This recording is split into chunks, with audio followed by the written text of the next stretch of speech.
इस वीडियो में हम जानते हैं एक्यूट वाटरी डायरिया के बारे में। देखिए, एक्यूट वाटरी डायरिया जो है ये वीडियो मेनली जनरल प्रैक्टिस के पर्पज़ से है, या कोई भी जो हेल्थ केयर प्रोफेशनल इस वीडियो को देख रहा है उनके लिए ये वीडियो है। कोई भी पेशेंट इस वीडियो को देखकर वो ट्रीटमेंट लेने की कोशिश ना करें। इस वीडियो में हम जानेंगे एक्यूट वाटरी डायरिया के सिम्टम्स, उसके कॉजेज़, साथ ही में उसका ट्रीटमेंट क्या है। देखिए, एक्यूट वाटरी डायरिया को हम हिंदी में दस्त कहते हैं, अतिसार, या उसे हम लूज मोशन भी कहते हैं। देखिए, एक्यूट वाटरी डायरिया का सीधा मतलब ये है कि जो आपका मल है उसमें पानी की मात्रा अधिक आ रही है, उसको ही हम डायरिया कहते हैं। ये आमतौर पर कुछ दिनों तक रहता है और अक्सर बिना किसी उपचार के ठीक भी हो जाता है। डायरिया एक्यूट या क्रोनिक हो सकता है। एक्यूट डायरिया को हम तब मानते हैं जब वो 2 से लेकर 4 दिन तक रहे या 7 दिन तक, तो हम उसे एक्यूट डायरिया मानेंगे। और क्रोनिक डायरिया को हम तब मानेंगे जब वो लगभग 2 से 3 हफ्ते तक रहे। डायरिया जो है वो बैक्टीरियल भी हो सकता है, या किसी फूड इंटॉलरेंस की वजह से भी आपको डायरिया हो सकता है। अगर आप कोई ऐसा ड्रग ले रहे हैं जो डायरिया कॉज करता है, उसकी वजह से ऐसा हो सकता है। ये सारे कारण होते हैं डायरिया के। अब हम देखते हैं इसके कुछ सिम्टम्स के बारे में। डायरिया में हमें क्या क्या सिम्टम्स देखने को मिलते हैं। देखिए, डायरिया में आपको कई सारे लक्षण दिखाई दे सकते हैं। डायरिया में आपकी शरीर से बहुत अधिक पानी निकल जाता है, जिसके कारण आपको डिहाइड्रेशन भी हो सकता है। डिहाइड्रेशन यानी निर्जलीकरण हो सकता है। डायरिया में आपको मितली और उल्टी भी हो सकती है, यानी कि नोजिया और वोमिटिंग जैसे सिम्टम भी दिखाई दे सकते हैं। इसमें पेट में दर्द हो सकता है, साथ ही में सूजन भी हो सकती है पेट में। आपको बार बार शौचालय जाने की तीव्र इच्छा होती है। साथ ही में कई गंभीर मामलों में बुखार और सिरदर्द जैसे सिम्टम्स भी दिखाई देते हैं। साथ ही में शरीर में बहुत ज़्यादा पानी और नमक निकल जाने की वजह से शरीर में जो चुस्ती जैसा जो है ख़त्म हो जाती है, और हम बहुत ही थका थका महसूस करने लगते हैं। साथ ही में बहुत ज़्यादा पानी निकल जाने की वजह से शरीर से इसमें जो त्वचा और ओंठ जो है वो सूख भी जाते हैं। तो ये जो सारे सिम्टम्स हैं, ये एक्यूट वाटरी डायरिया के सिम्टम्स हैं। साथ ही में डायरिया में कभी कभी पानी के साथ साथ आपको म्यूकस भी दिखाई दे सकता है। अब हम जानेंगे डायरिया के कॉज यानी कि कारण। डायरिया किस किस वजह से हो सकता है। देखिए, डायरिया मुख्यतः जो हमें जैसे देखने को मिलता है कि हमने कभी 1-2 दिन हमारा पेट खराब रहता है, तो उसमें जो क्या है फूड इंटॉलरेंस की वजह से वो डायरिया हमें होता है। जैसे कि उसमें मुख्य है लैक्टोज इंटॉलरेंस, या कोई फूड एलर्जी, कोई ऐसा खाना हम खा लेते हैं जैसे कि बहुत ज़्यादा मिर्च मसाले वाला, तब भी हमें डायरिया जैसी समस्या हो सकती है। और ये डायरिया में कोई दवाई लेने की ज़रूरत नहीं होती है, ये 1 से 2 दिन में अपने आप ठीक हो जाता है। साथ ही में ये डायरिया जो है कभी कभी किसी दवा के रिएक्शन की वजह से हो सकता है। जैसे कोई पेशेंट आयरन या एम्पिसिलिन जैसी दवाएं ले रहा हो, तब भी शरीर में डायरिया हो सकती है। साथ ही में ये कभी कभी वायरल इन्फेक्शन की वजह से भी हो सकता है, कभी कभी बैक्टीरियल इन्फेक्शन की वजह से भी हो सकता है, कभी कभी परजीवी संक्रमण की वजह से भी ये हो सकता है। ये इसके मुख्य कारण रहते हैं डायरिया के। अब हम देखते हैं इसके ट्रीटमेंट कि हमें अगर डायरिया हो रहा है तो उसमें कौन कौन सी दवाओं का इस्तेमाल करना चाहिए। इसमें हम सिम्टोमेटिक अप्रोच रखेंगे कि मतलब पेशेंट को क्या क्या सिम्टम्स हो रहे हैं, उसके हिसाब से हम ट्रीटमेंट देंगे।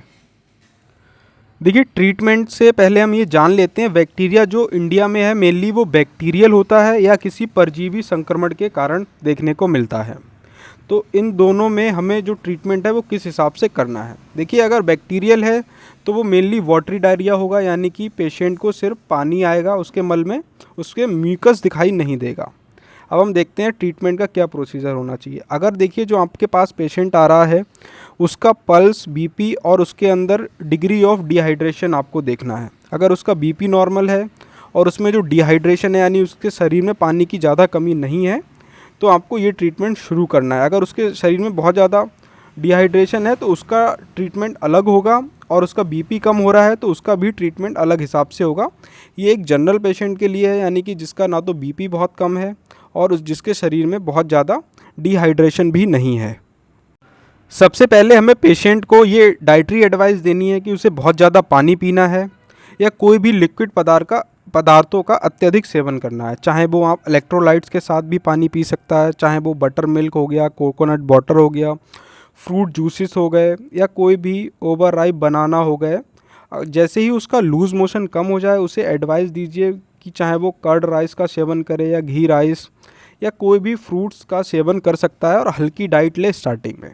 अब हम देखते हैं इसके आगे हमें क्या उसे ट्रीटमेंट देना है। देखिए, डाइटरी एडवाइस के बाद उसका जो कोई पेशेंट आ रहा है उसको हमें सबसे पहले उसकी जो मल आने की फ्रीक्वेंसी है उसको कम करना है। यानी कि अगर उसे दिन में 5 से 10 बार बार वॉशरूम जाना पड़ रहा है तो उसको कम करने के लिए हमें उसे टैबलेट देनी है, वो है लोपामाइड 2 mg 2 स्टेट। यानी कि लोपामाइड की जो 2 टैबलेट हैं उसे तुरंत दे देनी है। उसके बाद एक टैब हर मतलब जितनी बार वो शौचालय जाए उसके बाद उसे एक एक टैबलेट देने की सलाह दें। इसके अलावा आप उसे टैब लोमोटिल दे सकते हैं। दिन में 3 बार तक इसका इस्तेमाल किया जा सकता है पेशेंट में। अब पेशेंट के अंदर इन्फेक्शन को ट्रीट करने के लिए हम मेडिसिन लिखेंगे। देखिए, जो इन्फेक्शन है वो बैक्टीरियल भी हो सकता है, साथ ही में परजीवी यानी संक्रमण भी हो सकता है। अगर देखिए पेशेंट में सिर्फ वाटर आ रहा है उसके मल के साथ, तो वो मुख्यतः जो रहता है वो बैक्टीरियल इन्फेक्शन ही रहता है। तो ऐसे केसेस में अगर आप उसको टैब नॉरफ्लॉक्स 400 mg देंगे दिन में 2 बार 5 दिनों तक, तब वो आसानी से ठीक हो जाएगा। देखिए, जो नॉरफ्लॉक्स है ये एक ब्रांड है। आप चाहें तो इसका जो सॉल्ट है नॉरफ्लॉक्सासिन और लैक्टोबैसिलस, ये कोई भी अलग ब्रांड का भी दे सकते हैं, लेकिन सॉल्ट सेम होना चाहिए।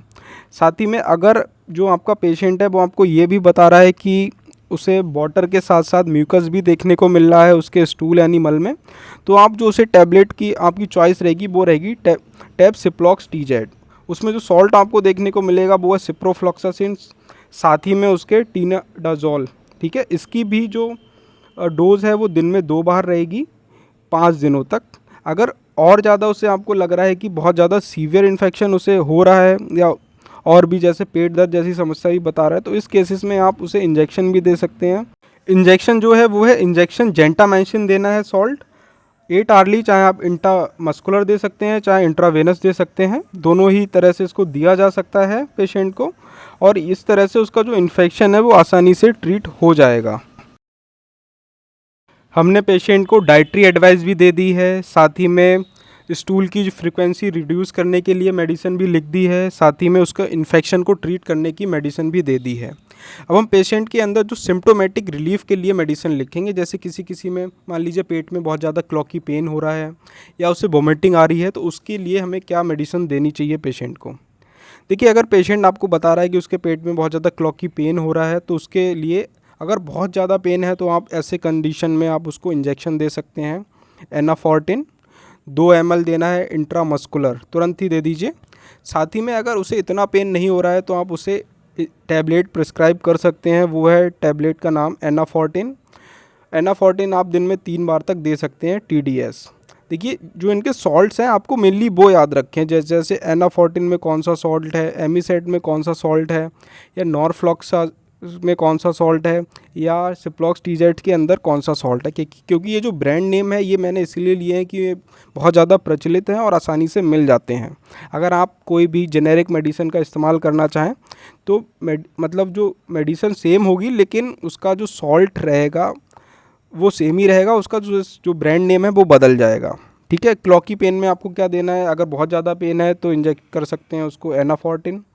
अगर इतना पेन नहीं है तो ये जो टैबलेट है एनाफॉर्टिन दिन में 3 बार तक आप दे सकते हैं। अगर आपको वो वोमिटिंग यानी कि उल्टी की शिकायत बता रहा है, अगर पेशेंट को बहुत ज़्यादा उल्टी आ रही है तो आप उसे इंजेक्ट कर सकते हैं एमिसेट, या उसे टैबलेट दे सकते हैं एमिसेट 4 दिन में 2 बार लेने की सलाह दे सकते हैं।